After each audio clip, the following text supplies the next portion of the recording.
Is the new season of Battlefield 6 about to drop and you're worried you're going to shoot like this? Well, since your dad still hasn't come back from the military because your mom did a lot of dancing to the Macarena song when he was gone 20 years ago, I got you. Let me tell you, hold on. Shake and bake. Yeah. What does that mean? That is Makes no sense, Salty. Shake and bake. It's nonsense. Welcome to SomeDadGaming. Your time is valuable, so let's get into it. And if you already know, the first thing you need to do, delete those damn settings. Seriously. Dead zone, stick curves, and field of view. But there's a secret. I have kind of been gatekeeping, but it's not really a secret. Just something everyone knows, but doesn't talk about. Kind of like how military wives love dancing to the Macarena. This is going to be a question I'm going to take away. I play for keeps. I play for keeps. God, I love that song. I swear, my sarcasm knows no bounds. Now go to your settings, and raise your field of view to the max. Then lower your acceleration to 0. Then put both axial and inner dead zones to 0. Oh my god, you told us to do that last time. All of this is now useless, as DICE have reset all the input settings. Look, these techniques work no matter what they patch. Plus, other people are watching, so go complain in the comments and quit being selfish. Okay, and the rest of you kings and queens, I see you. I believe in you. Now, before we continue, I need you to like, sub, and grab a membership, because any and all support is appreciated, more than you know, and keeps these videos coming. Plus, the more revenue, the less my wife yells at me. Now go to the firing range, and start to wiggle your sticks. If you start to drift, raise up your dead zones by 1 until you stop drifting. Now look downrange, and lower your field of view until that blurry blob finally has legs and arms. Then point at this dummy, because this dummy always has an opinion on the content of a YouTuber with 44,000 subs, and probably commented and left already. Thank God. Go get him, boys and ladies. Now start to wiggle your crosshair over the dummy, and try to stay within the hitbox. Wiggle, wiggle, wiggle. Wiggle, wiggle, wiggle. Wiggle, wiggle, wiggle. And if you're wiggling outside the hitbox, lower your aim sense.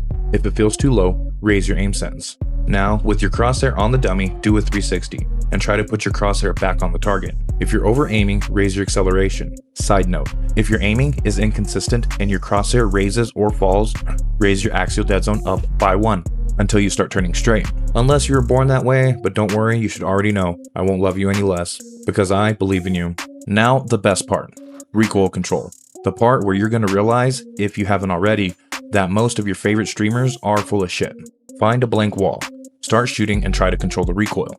If your recoil control starts pulling down, raise your left stick inner dead zone. If it starts to kick up, lower your dead zone by 1 until it feels like a laser.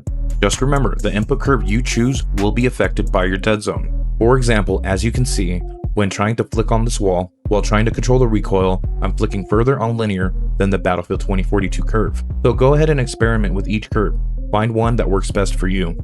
And finally, the secret. But before I share it, you gotta like, sub, and share this video, and grab yourself a memby, so I can keep making the greatest settings guides in the world.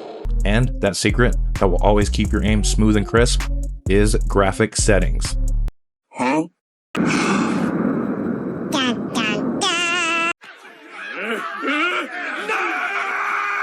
I'm being serious. This is why it feels terrible, especially on mouse and keyboard after an update or a patch. Because the devs are always resetting shaders. So them fixing that rock that everyone's jumping on to glitch under the map, it slightly changes the pixels and your crosshair relies on the number of pixels to travel across your screen. Plus, Battlefield is a very demanding game.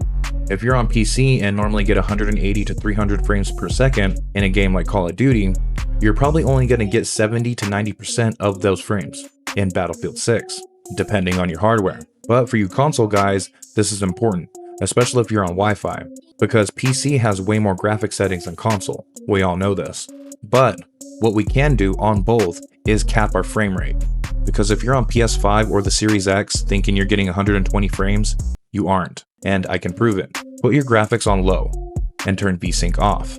If you start to see these lines, you aren't getting 120 frames. And yes, there are reasons like monitors, TP refresh rate, and resolution that can help and can keep you from screen tearing in other games. But even if you have 120Hz 4K OLED TV and your gameplay is still tearing, it's your hardware. So don't be afraid to lower the resolution from 4K to 1440p or 1440p to 1080, even 720p if you have to, and best of luck to you. Then cap your frame rate to your refresh rate. or keep your resolution and cap your frames to 80 to 90% of your refresh rate, and keep your settings on low end performance, because yes, frames win games, but has everything to do with input. So unless you have the hardware, which a 5090 is now $4,000, more frames can actually hurt in a demanding game like Battlefield 6 if you can't see them properly. And when you do this, it'll open up a whole new world, I guarantee it. So always check this. Even reset and put everything back the way you had it after an update and a new season.